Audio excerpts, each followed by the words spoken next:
Ok, vamos a continuar. Eh,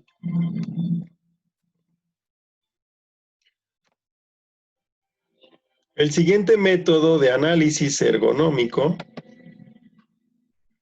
se llama método NIOSH o NIOSH del Instituto Nacional de Seguridad y Salud, que lo desarrolló y que en este caso está diseñado para identificar riesgos laborales relacionados con tareas en las que se realizan levantamientos manuales de carga y principalmente enfocados en aquellas actividades relacionadas con lesiones lumbares, sirviendo de apoyo en la búsqueda de soluciones de diseño del puesto de trabajo para reducir el estrés físico derivado de este tipo de actividades.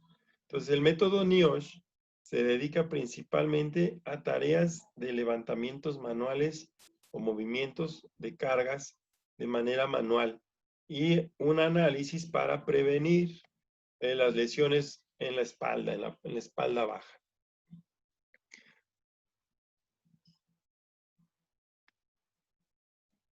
El otro método que se llama método OWAS, Ovaco Working Analysis System. En este caso, es un método muy sencillo y útil destinado al análisis ergonómico de carga postural. Basta sus resultados en la observación de las diferentes posturas adoptadas por el trabajador durante el desarrollo de la tarea. Este método lo que analiza es la postura que debe de tener el trabajador en su actividad. En el anterior, vamos a repasar los que hemos estado viendo. En el primer método, analizaban los movimientos y el trabajo realizado de la cintura hacia arriba. El anterior estudia todo lo que tenga que ver con cargas manuales y lesiones lumbares en la espalda. Y el método Aguas tiene que ver con el análisis postural, es decir, cómo se debe colocar el operador o el trabajador para realizar sus actividades, ¿ok? Y está el método MAPFRE. No sé si les parezca familiar ese término, el MAPFRE. Hay una compañía aseguradora que se llama así, MAPFRE, Seguros. Esta fue desarrollada por el Instituto de Ergonomía MAPFRE S.A. y tiene la particularidad de incluir en su evaluación la opinión del trabajador, considerando de esta manera su punto de vista, quien es, en definitiva, el factor más importante a tener en cuenta a la hora de introducir mejoras, ya que es el puesto el que debe adaptarse al hombre y no al revés.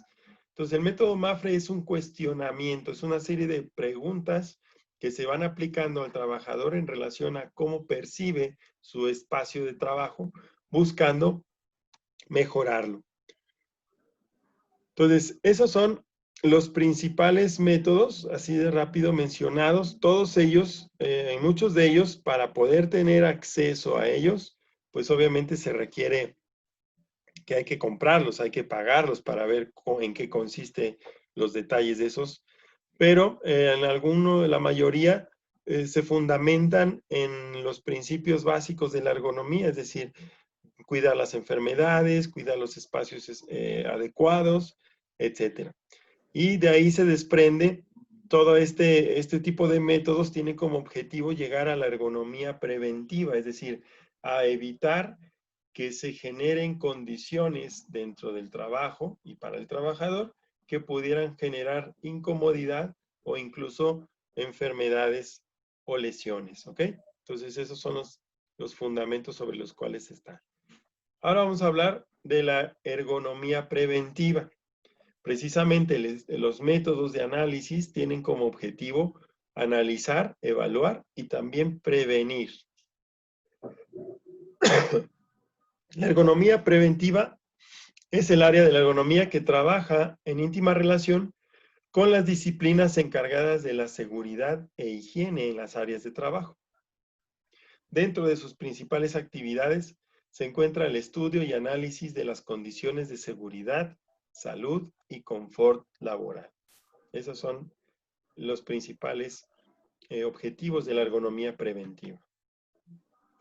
Salud y seguridad están altamente relacionadas, pero podemos hacer una distinción entre ellos. En general, la seguridad se ocupa de las situaciones que causan lesiones. Se enfoca en los accidentes resultantes de condiciones o eventos severos. Mientras que la salud estudia las situaciones que causan enfermedades. Se orienta a las condiciones menos intensas, pero más prolongadas de una actividad, como el mal diseño de un lugar de trabajo. Es decir, todo lo que se va acumulando con el tiempo y que a largo plazo termina desencadenando una enfermedad de trabajo. ¿Qué es lo que estudia la ergonomía preventiva?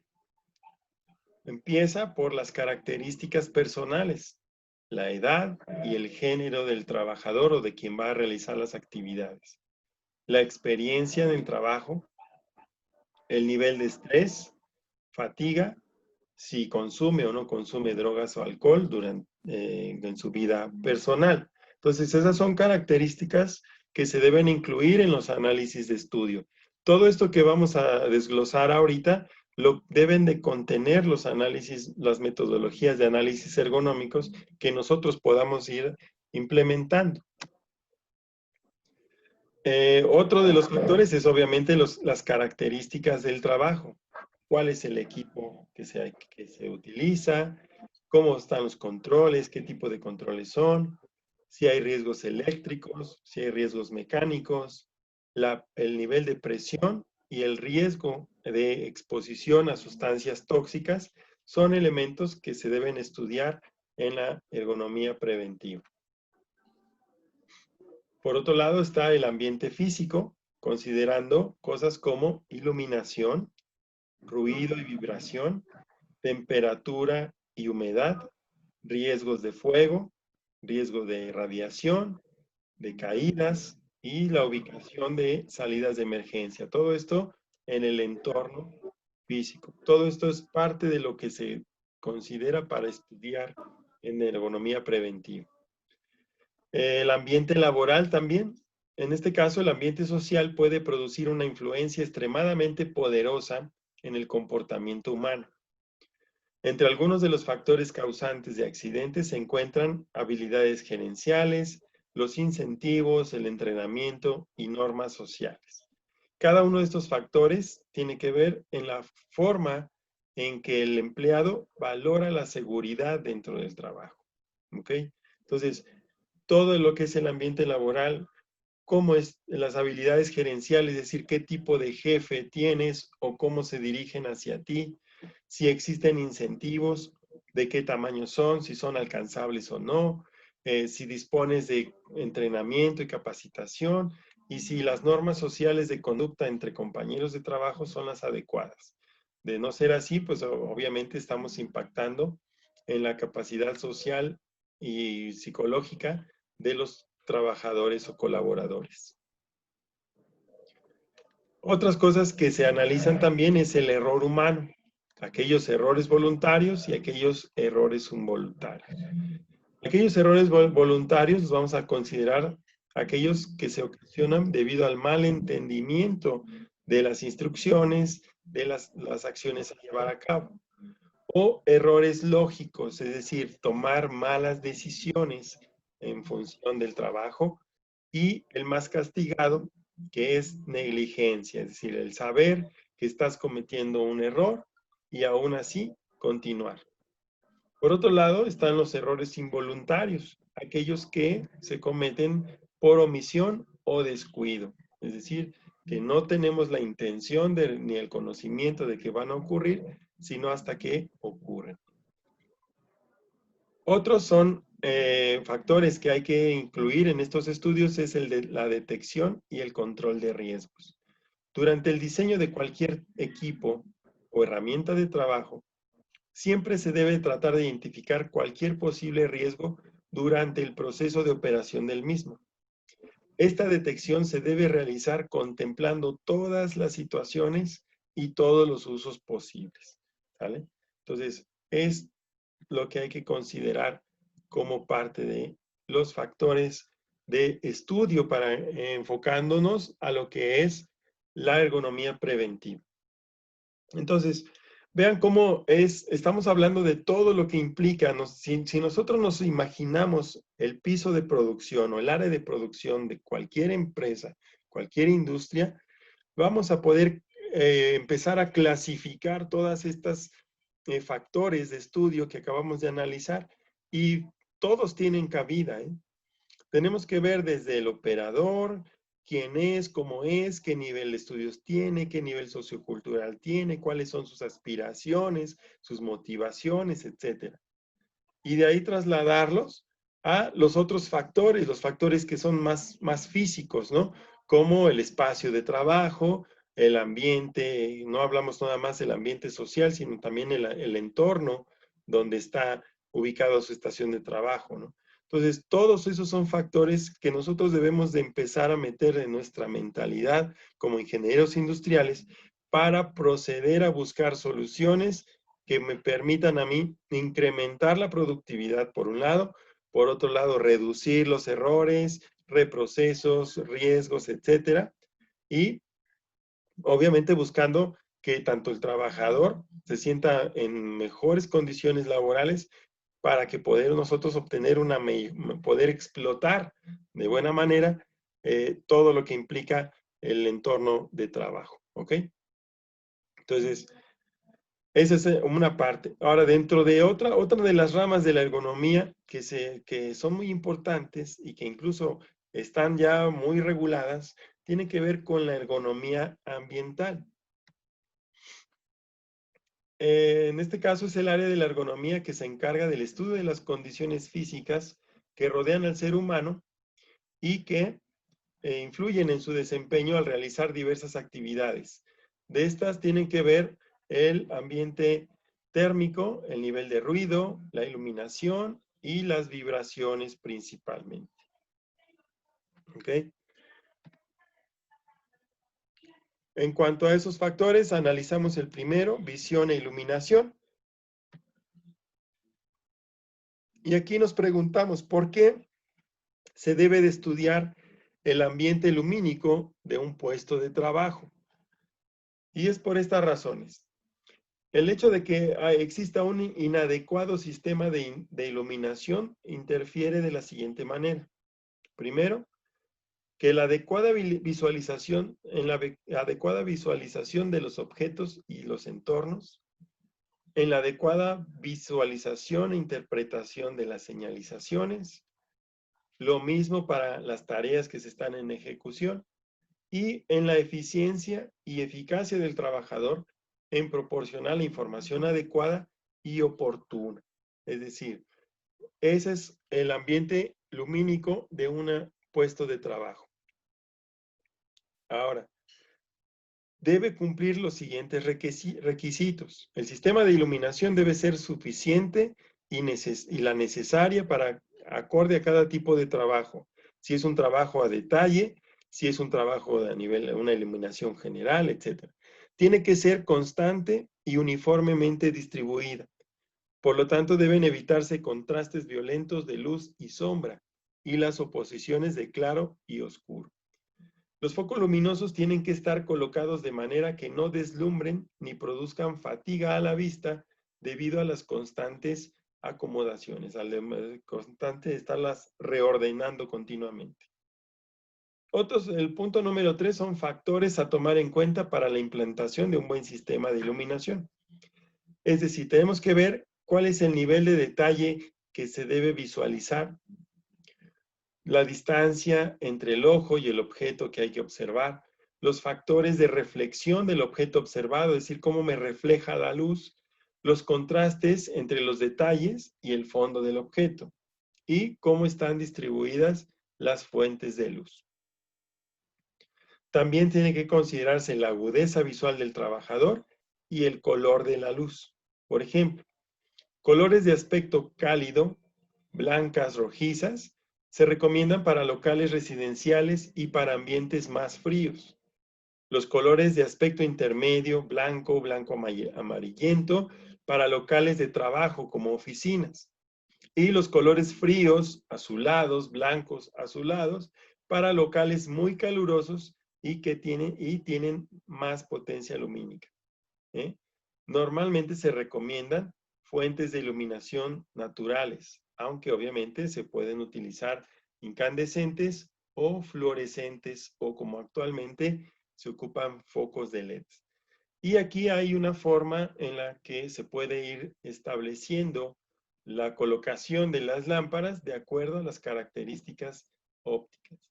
Luz directa, y ahí está la ilustración, en que se generan del 0 al 10% de sombras y el 90 hasta el 100% de iluminación.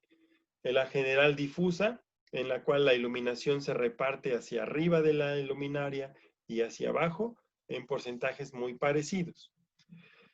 Semidirecta, en las cuales la iluminación se reparte entre el 60 y el 90% de la iluminación hacia abajo y el 10 al 40% de esa iluminación hacia arriba.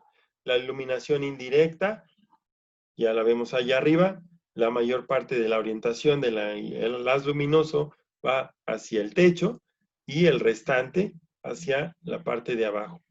Y directa e indirecta, en la cual se reparte prácticamente de la misma manera que la general difusa entre partes iguales hacia arriba, tanto hacia arriba como hacia abajo de la luminaria.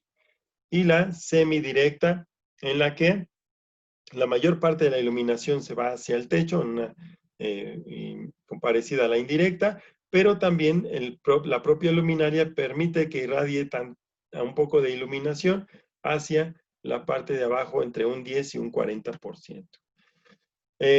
Consecuencias de una inadecuada iluminación. ¿Qué me puede traer a mí si yo someto al trabajador a condiciones laborales de poca o mala iluminación? Pues vamos a tener dolores de cabeza, incomodidad visual, van a aparecer más errores, se va a generar fatiga visual, vista cansada, ojos resecos o ardiendo, dificultad de enfoque y visión borrosa. Se pueden generar confusiones, accidentes, pérdida de visión, si es demasiada deslumbrante la vista, fatiga postural y en general cansancio.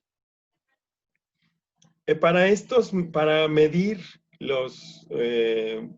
existe también una metodología para valorar los riesgos en cuanto a la iluminación y está el método Renault, que es un método de perfiles de puestos que me ayuda a determinar los niveles de iluminación de acuerdo a la naturaleza del trabajo.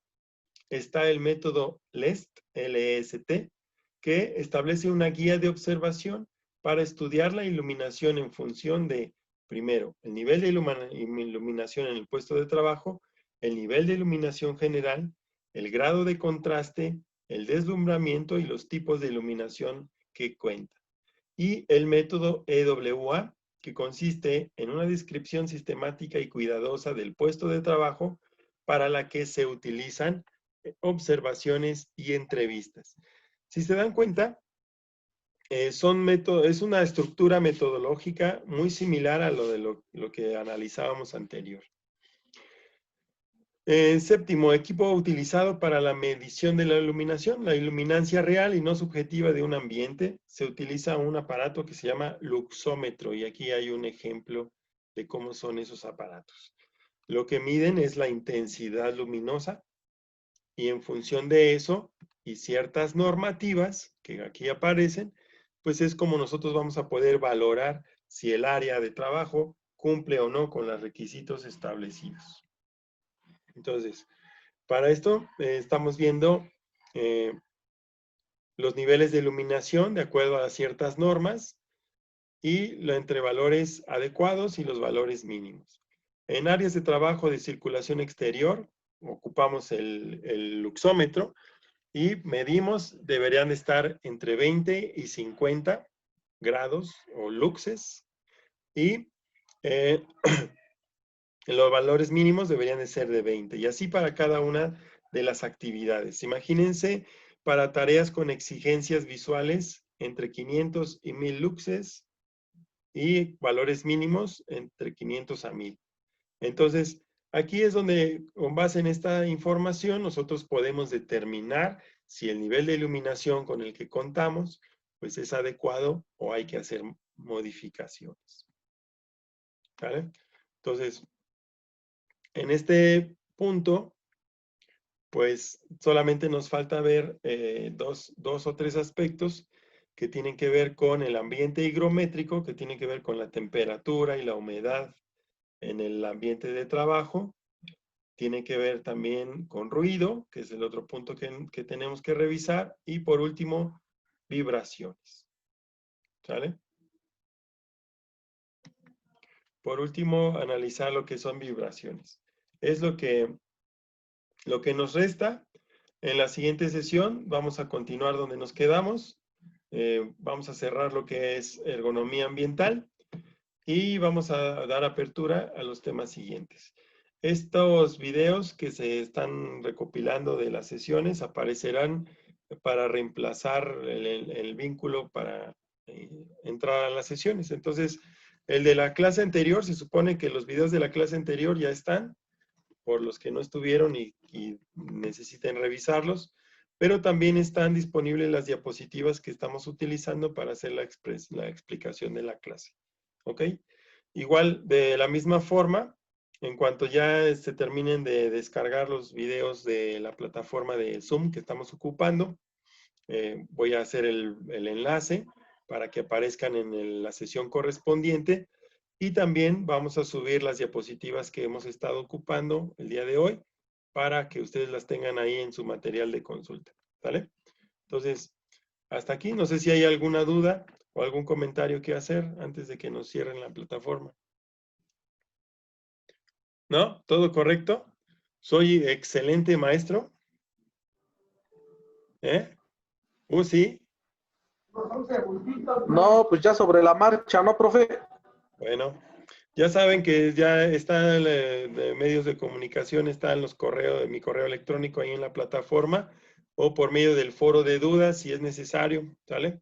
Y no sé si ustedes Ok. tienen por ahí mi teléfono, también por ahí pueden consultar lo que necesiten, ¿sale? Sí, ya la tenemos sin problema. Sale, pues. Entonces, nos vemos en la próxima. Muchas gracias, compañeros. Descansen y hasta luego. Hasta luego, gracias. Gracias. Hasta luego.